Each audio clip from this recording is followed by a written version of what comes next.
Qué ilustrativo lo que acabamos de ver, ¿verdad?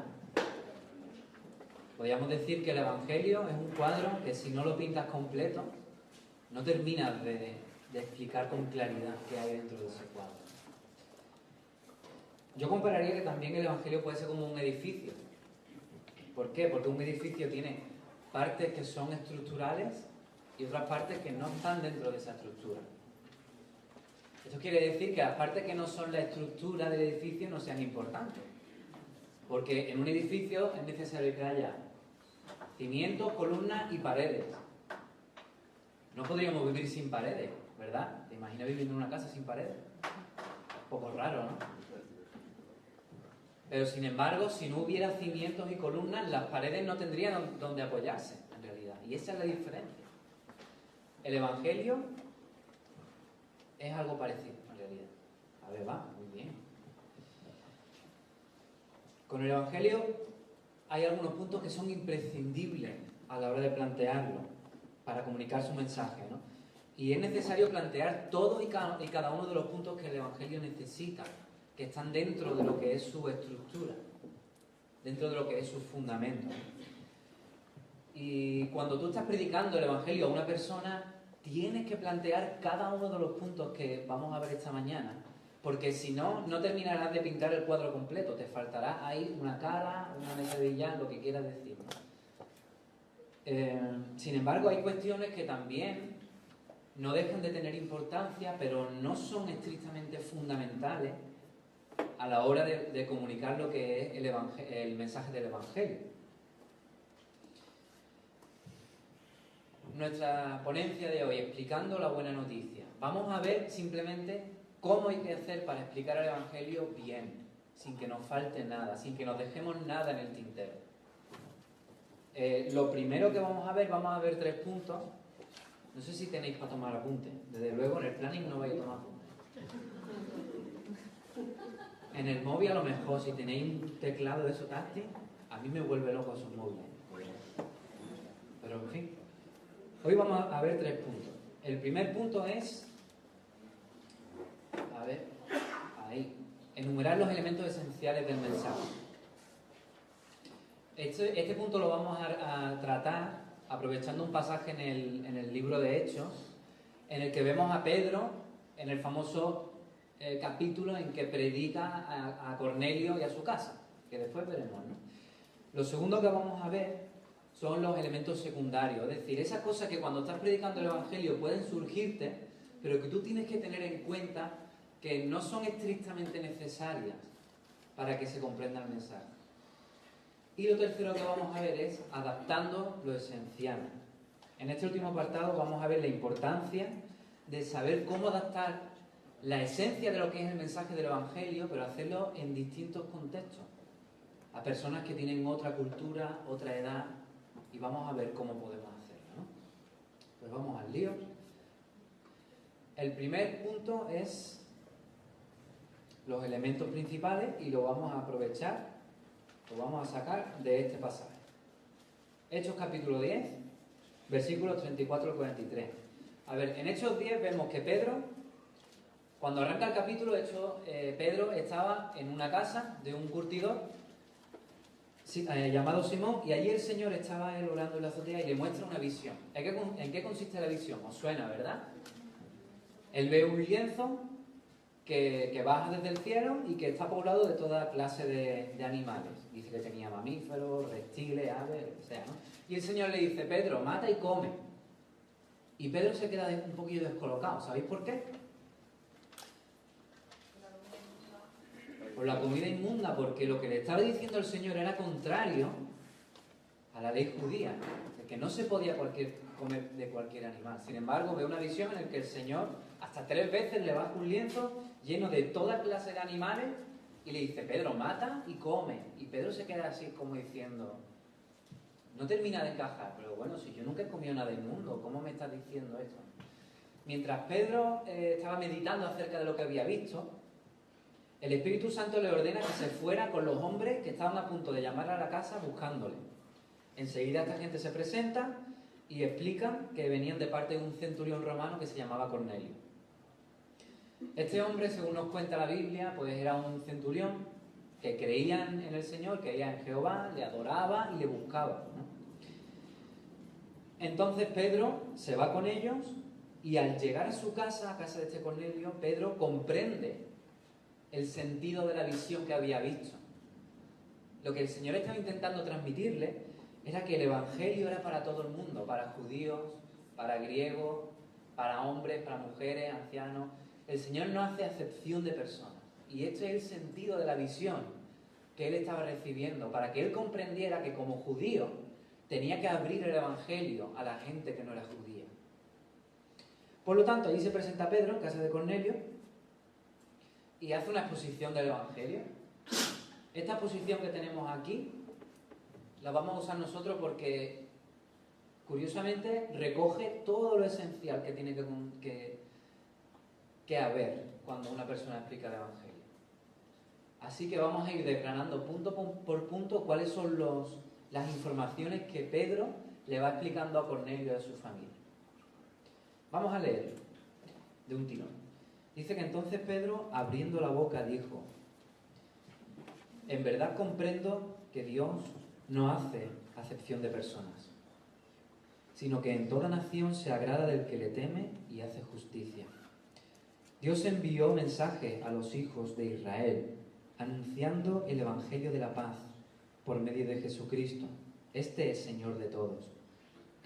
Vosotros sabéis lo que se divulgó por toda Judea, comenzando desde Galilea, después del bautismo que predicó Juan, cómo Dios ungió con el Espíritu Santo y con poder a Jesús de Nazaret, y cómo éste anduvo haciendo bienes y sanando a todos los oprimidos por el diablo, porque Dios estaba con él.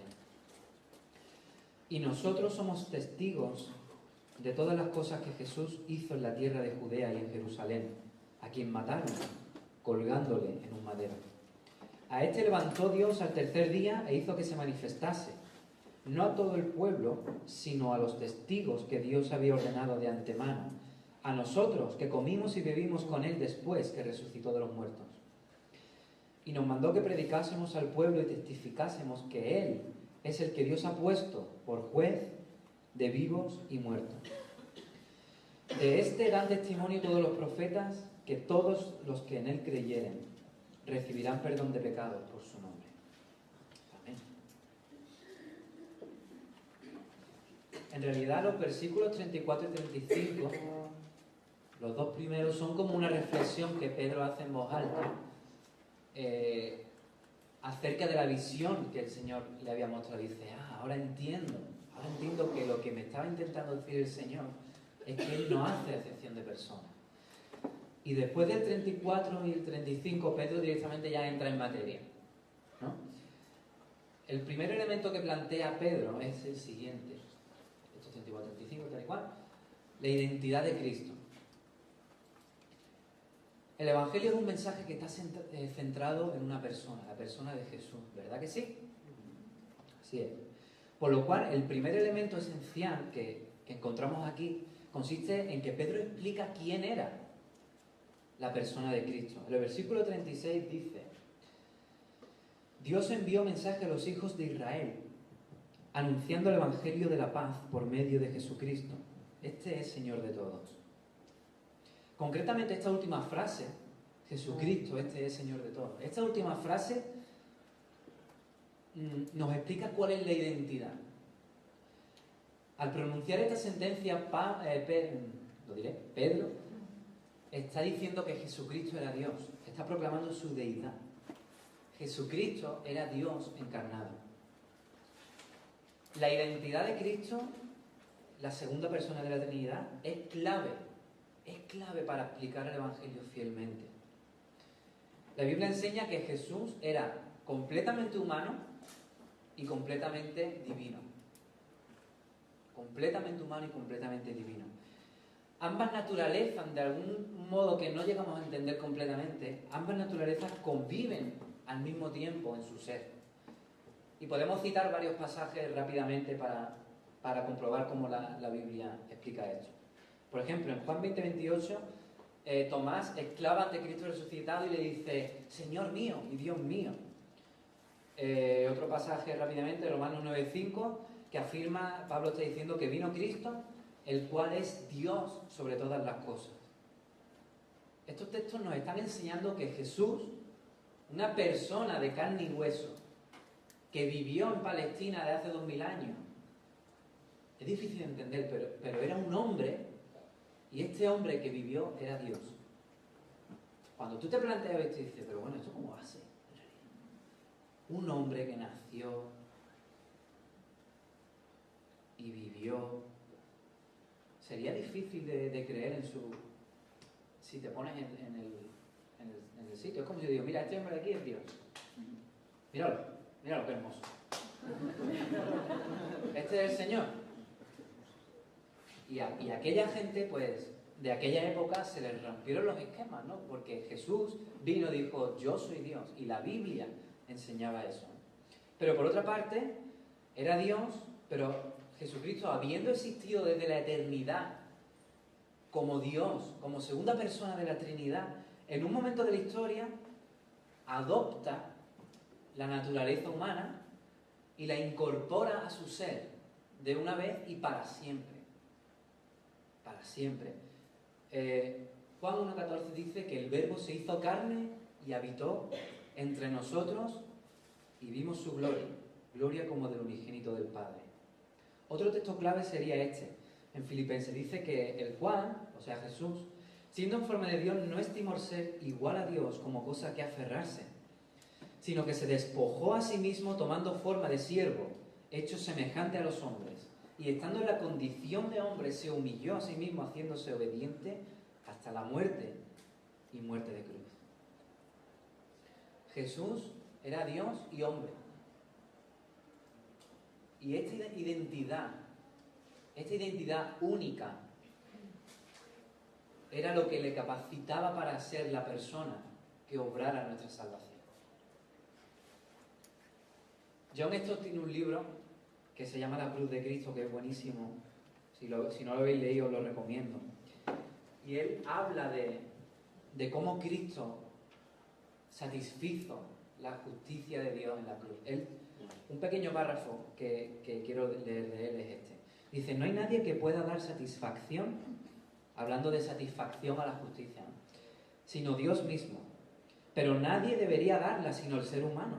Por tanto, es necesario que alguien que sea Dios, hombre, lo haga. Un ser que fuese Dios y no hombre, u hombre y no Dios, o una mezcla de ambos y por ello ni hombre ni Dios, no reuniría las condiciones. Es necesario que la misma persona que ha de dar satisfacción sea plenamente Dios y plenamente hombre. Por tanto, si nosotros no logramos explicar fielmente quién era Jesucristo y de cómo Él era un hombre, pero también era Dios encarnado, si no lo explicamos, no podremos presentar el Evangelio fielmente. La identidad de Cristo es un pilar fundamental que va a sostener nuestro mensaje. Este es el primer punto que debemos tener claro y saber explicar cuando hablamos del Evangelio. El segundo punto se trata de la obra de Cristo. La obra de Cristo consiste en su vida y en su muerte. Pedro lo describe en el pasaje que tenemos como modelo, en los versículos 37 y 38. Él dice ahí, vosotros sabéis lo que se divulgó por toda Judea, comenzando desde Galilea, después del bautismo que predicó Juan, cómo Dios ungió con el Espíritu Santo y con poder a Jesús de Nazaret, y cómo éste anduvo haciendo bienes y sanando a todos los oprimidos por el diablo, porque Dios estaba con él. Es importante darse cuenta de que no solo la muerte de Cristo es una parte importante del Evangelio, sino también su vida. Tanto la vida como la muerte de Cristo eran necesarias. ¿Por qué? Hombre, piensa que si solamente hubiera sido la muerte lo que contaría, pues no hubiera tenido que morir siendo una persona adulta. Podría haber muerto de recién nacido cuando era un niño, porque igualmente era inocente. Sin embargo, la muerte en sí no era suficiente.